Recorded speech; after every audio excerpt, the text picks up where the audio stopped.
Hi everybody, Matt Bernier taking a look at the late pick 4 sequence at Tampa Bay Downs on Saturday. Races 9 through 12. Scheduled post time for race number 9 is 4:20 Eastern. You've got 3 graded stakes mixed in as well as a low-level claimer to wrap things up. Let's start off with race number 9. It's the grade 3 Endeavor, a mile and 16th on the turf course. I think most people are going to key in on 2 horses. You've got the 2 Donna Bruja in here. You also have the number 7 La Coronel. And as you can see by my Ticketmaker play, I think they're the 2 horses that you need to beat, but I don't want to have one weighted differently than the other. I think they both have legitimate chances in here, specifically La Coronel from more of a tactical standpoint. She can be forwardly placed. If for some reason she doesn't make the front, as a little bit of a backup, I want to have the number 5, Lovely Loy Ree. She's done well at Tampa in the past. Some of her races against Tepin in years prior would be good enough to be at least marginally close in this spot. I think she's interesting as sort of a backup just in case. So there I have 2 A's and a B. The 2 and the 7 are A's. The 5 is a B. We move on to race number 10. It is the Sam F. Davis. It happens to be the DRF Bets race of the day for Saturday. The story here is Catholic Boy. Is he going to just be head and shoulders better than everyone else? And if he's not, who are you going to use to try to upset the apple cart? As we can see by my Ticketmaker play, I think Catholic Boy, you have to use him, but I'm also going to use my top pick in the race, Vino Rosso.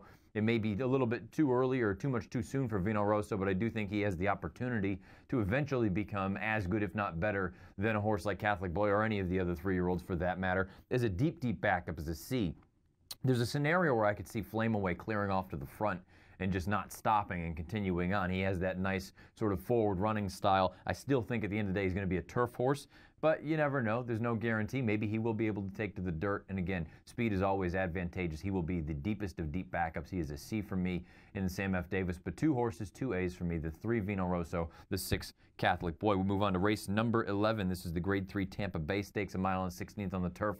And really, there's nice horses in here, but there's one horse and only one horse that's going to take a world of beating, and that's World Approval, the champion. He's going to be making his return to the races, and as you can see here, I don't want to have anybody else. I don't need anybody else. World Approval, even his B-plus race, is simply better than everything else that this field can put forward. But you've got nice horses in here. I understand anyone that wants to use Fire Away defensively. I have a trip note on the number 10 Brass Compass, but he may be running at Gulfstream on Sunday. At any rate, if he ran here, he's up against it. The number 7 World Approval is strictly the horse to beat in the Tampa Bay Stakes. Then if you get to the nightcap, this is one where I think a lot of players are just going to go deep, spread deep, because it seems like it's a relatively wide open field. This is a claiming group. $6,250 is the claiming tag, 6 furlongs on the main track. As you can see by my Ticketmaker play, I'm going deep in here. I want to have 4 A's, 2 B's, and a C. My A's in this spot are the 3 Big Awesome, who has the highest last out buyer in the field with a 71. He's coming off the claim for Edwin Diaz Jr. here. I also have the 8 in here as an A. That is Malbec. This is a reclaim from John Sims.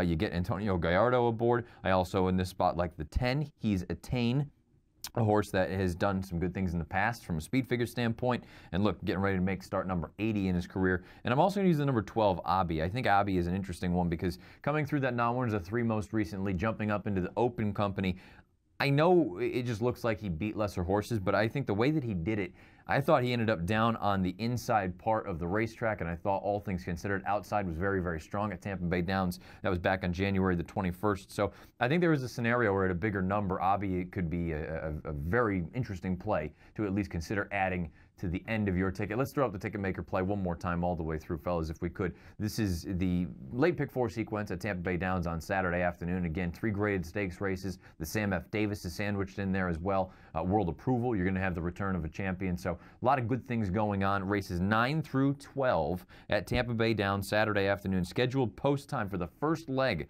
of this sequence is 4:20 Eastern. Good luck.